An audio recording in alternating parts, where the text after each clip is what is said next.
नमस्कार दोस्तों, आज हम भारतीय संविधान एवं राज्य व्यवस्था को यूपी ट्रिपल एस पेट के स्पेशल देखेंगे।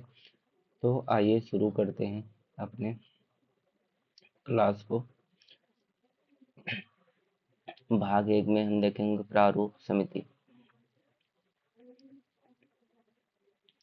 जैसे देख लीजिए, प्रारूप समिति जो है, प्रारूप समिति का गठन जो है 7 सदस्य इसमें शामिल थे जब हुआ था। इसका गठन जो है 27 अगस्त 1947 को हुआ था, जिसमें कुल कितने सदस्य थे? 7 सदस्य थे। कुल कितने सदस्य थे? 7 सदस्य। और डॉक्टर बी आर अम्बेडकर जो थे इसके अध्यक्ष थे। और इसमें 7 सदस्यों में एक तो ये हो गए हमारे भीमराव अम्बेडकर, दूसरे हो गए एन गोपाला स्वामी अयंगर हो गए, दूसरे डॉक्टर के एम मुंशी हो गए, और हमारे अल्लादी कृष्णा स्वामी अय्यर हो गए, और एक हो गए सैयद मोहम्मद सब्दुल्ला हो गए। एक टीटी कृष्णामाचारी थे जो 1948 में इनकी मृत्यु के उपरांत टीटी कृष्णामाचारी आए थे, और इनकी भी स्वास्थ्य के कारण इन्हें बदलकर जो बीएल मित्र थे इनके स्थान पर एन माधवराम आए थे।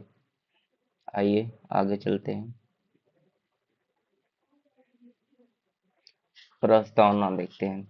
प्रस्तावना में हमारा क्या दिया है? हम भारत के लोग हैं, भारत को संपूर्ण प्रभुत्व संपन्न समाजवादी पथ निरपेक्ष लोकतांत्रिक गणराज्य बनाने के लिए तथा उसके समस्त नागरिकों को सामाजिक आर्थिक और सामाजिक न्याय विचार अभिव्यक्ति विश्वास धर्म और उपासना की स्वतंत्रता प्रतिष्ठा और अवसर की समता प्राप्त करने के लिए आज तारीख 26 नवंबर 1949 को इस संविधान को अंगीकृत अधिनियमित आत्मसमर्पित करते हैं। अधिकृत अधिनियमित आत्मसमर्पित करते हैं। जो है प्रस्तावना जो है लिया कहाँ गया से? यूएसए से लिया गया है। उसकी जो भाषा शैली है वो ऑस्ट्रेलिया की भाषा से प्रभावित है। एक प्रसिद्ध न्यायविद थे जिनका नाम था एन ए पालकीवाला। उन्होंने क्या कहा? प्रस्तावना को कहा कि संविधान का परिचय पत्र कहा।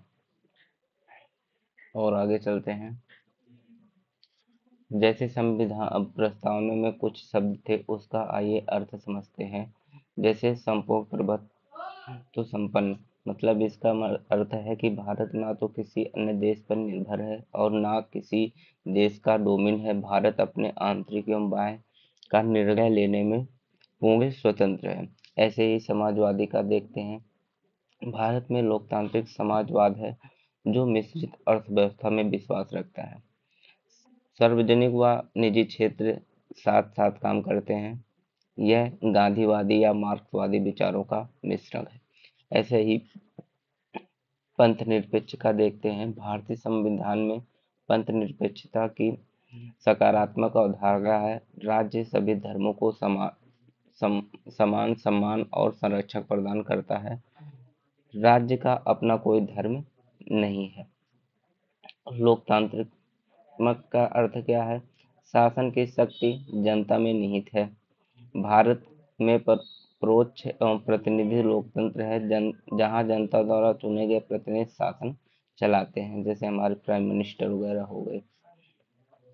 गणराज्य का मतलब क्या है? इसका तात्पर्य है कि भारत प्रमुख राष्ट्रपति वंशानुगत नहीं है, बल्कि इसे निश्चित अवधि 5 वर्ष के लिए अप्रत्यक्ष रूप से चुना जाता है। आइए आगे चलते हैं। और जो है न्याय जो है 3 प्रकार की होती है। एक सामाजिक न्याय होती है, एक आर्थिक न्याय, एक राजनीतिक का न्याय। यह जो है तीनों न्याय जो है ये 1917 की रूसी क्रांति से लिए गए हैं। सामाजिक न्याय का अर्थ क्या है? जैसे जाति लिंग धर्म के आधार पर भेदभाव ना हो। आर्थिक न्याय का क्या अर्थ है? धन संपत्ति के आधार पर अंतर ना करना।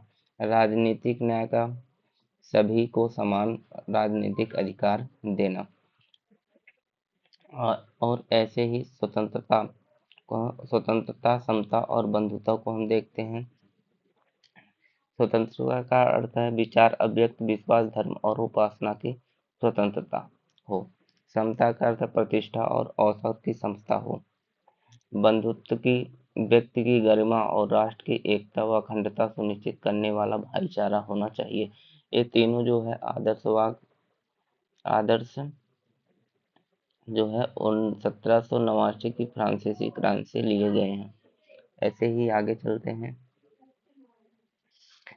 एक मामला आया बेड़ूबागी मामला, जो प्रस्तावना से रिलेटेड है।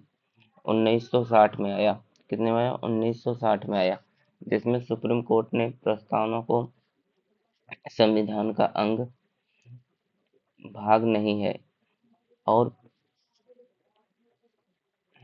उन्होंने कहा कि इसमें संशोधन नहीं किया जा सकता। ऐसे ही एक मामला और आया, केशवानंद भारती मामला, जो 1973 में आया। उन्होंने कहा ने सुप्रीम कोर्ट ने पूर्व निर्णय बदला और कहा प्रस्तावना में अभिन्न अंग है, इसमें संशोधन संभव है और मूल ढांचे को बदला नहीं जा सकता। ऐसे ही एक मामला आया, LIC का मामला आया। 1995 में आया ये मामला। फिर सुप्रीम कोर्ट ने पुनः पुष्टि की प्रस्तावना संविधान का आंतरिक एवं अभिन्न अंग है। प्रस्तावना में जो है अभी भी एक बार खाली संशोधन हुआ है, वो भी 1942 के संविधान संशोधन 1976 में, जिसमें 3 शब्द जोड़े गए, समाजवादी, पंथ निरपेक्ष, अखंडता, जिसका अर्थ हम पीछे बता चुके हैं आप लोगों को। संविधान में जो है पहले जो थे 395 अनुच्छेद थे, 22 भाग थे, 8 अनुसूची थी। अब जो है वर्तमान में 400 प्लस अनुच्छेद हैं और 25 भाग हैं, 12 अनुसूची हैं।